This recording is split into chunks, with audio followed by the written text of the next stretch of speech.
One, in this video I'm gonna let you know the ways to sign up or create an account for CoinSmart.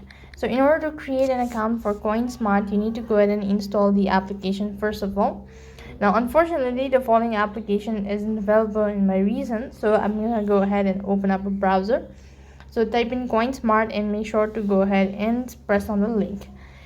Do is you need to go ahead and press the link. It's going to take you to the next field. This is also not working out because of some security concern.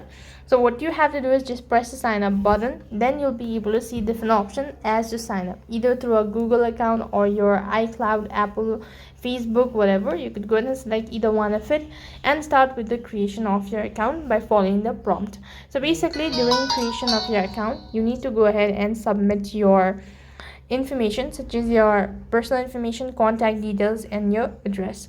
And then you also need to verify your ID, and once you verify the ID, with that you'll have successfully created or opened your CoinSmart account.